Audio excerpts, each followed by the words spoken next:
Yes. You didn't divide or multiply by a negative, so it should still say greater. That makes sense because you are going up from negative 1. Yeah. Exactly. Pretty much. This. All right, guys, let's take a look here. So this, even if it's negative, just plug it back in. You still get it inside absolute value. So this is the kind of problem you could do just by thinking about it without the algebra. You know, if you had the right prescription. Is off. There you go. Come on, you can do it. Okay. Yay.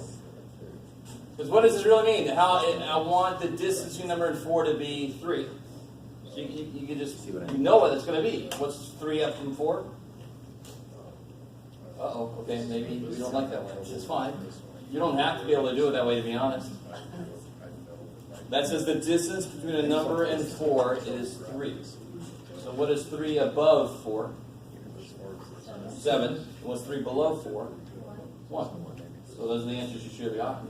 And so you say the algebra would be either that number is 3 already, or that number is negative 3 because then the absolute value would save its ass and make it become 3. I like it. And sure enough, you add 4, you get 7. You add 4, you get 1. Combine. Cool. So whenever inside is something you could divide by using synthetic division. You like that one? And whenever it's linear with a coefficient of 1, you can just think about it the way we just did. If it's a little more disgusting stuff inside, it's not quite as easy to do. But I can just write the two cases here. What would the two cases here mean? Yeah, either that is already 4, or that is negative 4.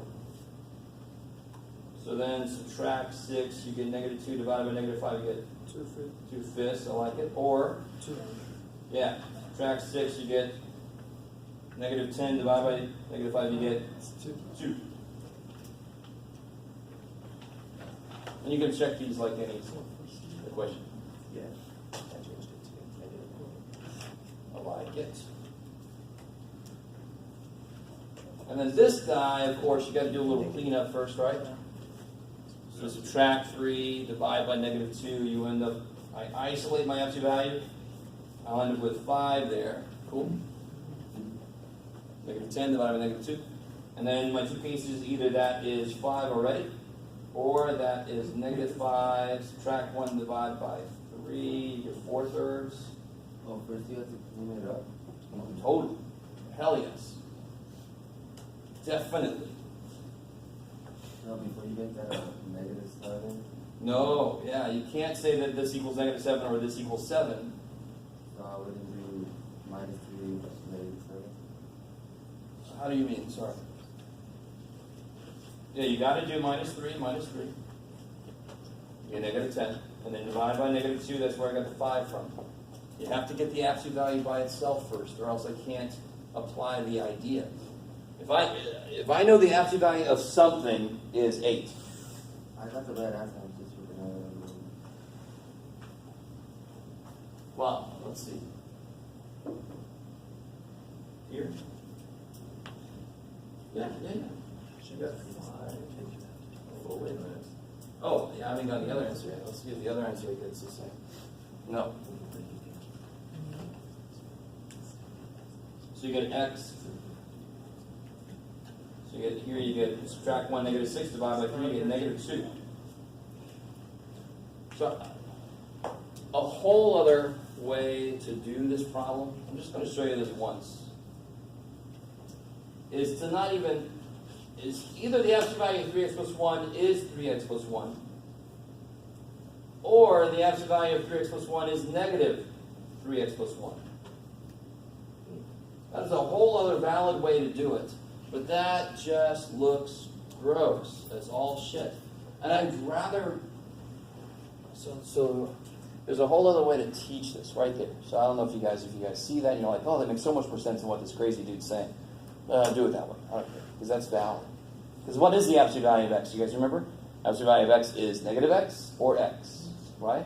So that's all I'm saying here. Absolute value of 3x plus 1 is 3x plus 1 or negative 3x plus 1. You solve both of those, you get the same answer. Of course you do. But I like to relate everything back to absolute value of x equals 8 means the inside is 8 or the inside is negative 8. So I had a choice as to which way to teach. So maybe that both ways make sense to you. That's even the best way to be. So you got to be careful. You can't just make this 7 and negative 7 because it's not a number that would be put into an absolute value. There's a lot more going on this side than just an absolute value. Okay, I like it. Another reason why I teach it the way I do is just to kind of, let me see if I can't do something interesting here real quick. We're going to do this in the future, but some of you guys might have already done something like this.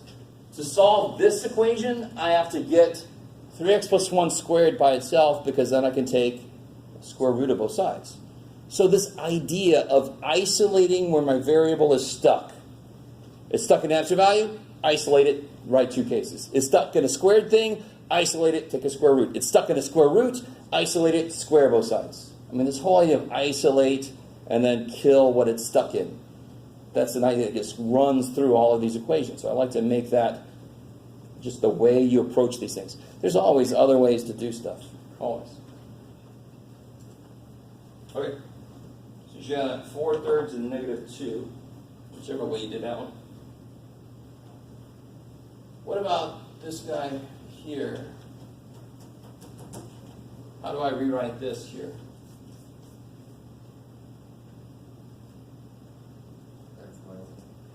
X minus 5. All right, you can do x minus 5 is less than 2. All right. No? And Yeah. x minus 5 is? Greater than negative 2. Yeah. And if everybody wants to do it that way, I won't take it personal. I just want you to know I'm going to do it this way. We're going to get the same answers because these mean the same thing. I have to write less. And math people, we don't like writing a lot. I'm sure you've noticed that. We make a symbol that represents a whole paragraph, right? I don't care which way you do it because they're both valid. You just have to remember then that less than is and, greater than is or, and you can do it that no problem. So either way you do this, so if you do this, you should end up with x less than 7 and x greater than 3. And if I do this, I'll get 3 less than x less than 7, the same thing, right? X is between 3 and 7 is basically what both of those are saying. 11. So it doesn't matter to me which way you do it. And then to graph it, remarkably enough, 3 and 7. What do you put on both of them? Parentheses, because I'm not allowed to equal it. Throw one your jelly in the middle. Yes? Is the 3 less than x less than 7, is that the interval notation you're looking for? No. This is not interval notation. What would interval notation be here? You said it is long, so, okay. Yeah. That's just an alternate algebraic statement.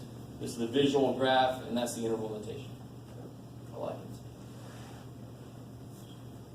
it. So this guy, we all would do the same. We would say 3 minus 2x is greater than 7. Either it's already good by itself. It doesn't need the absolute values held. So case 1 is always, leave everything the same, just take the absolute values out. Or 3 minus 2x is less than negative 7, 11. So then subtract 3, you get 4 divided by negative 2, you get x less than 2. Or X greater than 5. Yeah, I like it. Subtract, you get negative 10 divided by negative 2, you get greater than 5. Both times you got to flip the inequality, right? So less than 2, bam. Greater than 5. There's your stay the hell away from me thing, right? I'm in the middle. Yeah. I'm like, stay away from me. Yes? I got x less than negative 2 actually. Yeah, negative 2. Oh, yeah, it should be negative 2. Thank you. Oh. Yeah, that's a quick one. Thank you very much. Yeah, I am not one of those insane people that say, well, I know this shit, I'll never make this down. I did it a slightly different way. Yeah. So I had just the value of 3 minus 2x greater than 7, like it says. I had 3 minus 2x greater than 7, but or, and then I put negative, the opposite, -3 times 3 minus 2x greater than 7, I just changed the sign at the end. Oh yeah, Got the so same answer. so either that is this or that is the negative of this, right? And see how, do you guys see that? That's more related to what I did a second ago to show you. Either after you divide 3 minus 2x is 3 minus 2x, or it's the negative of 3 minus 2x. But you see how, to get from it to here, I would divide both sides by a negative, in which case that would have to switch. Yeah. So these same are really the opposite, same. yeah. Those are the same, yeah. I love it. Same I love it. It's good and bad, but there's multiple ways to do all of these things. Sweet. Okay. And then this last dude here. Can you write the Oh. interval, please? Oh yeah. What would interval notation? Parentheses, negative infinity, colon, -2. Negative 2. Parentheses. Using, Skip up to by 5 to infinity continuous. I like it. Like we said before, never put a bracket on infinity. That'll freak me out. Oh, you said you just. I'll have to interview you. Okay. And this one, and then we'll see if you want to take a break or you just want to jump into review. What do you have to do first, of course? Isolate that. Isolate. Yeah, good. So 5x plus 1 is less or equal to add 60 to 4. And now I'll do this craziness here.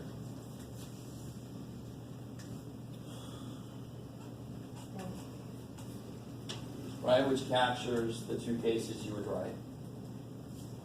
Right, if you didn't do it this way, don't I have a case that says this? Mm, And then don't you have a case that says this? yes. Yes. Well, so do I. Right, just in one line. And then you subtract 1. You divide by 5.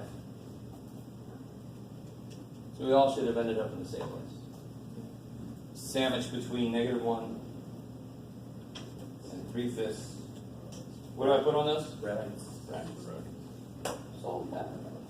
And then you got -1 to 3/5 for interval notation. That should, if you're graphing it, you should certainly be able to do interval notation. You almost already did when you graphed it, right? Cool. What time is it? 12:30. Do you guys want to take like a little break and then? Sure. Yes. All right. Can we make a little bit? Well, let's do 12:45. The computer says it's 12:32.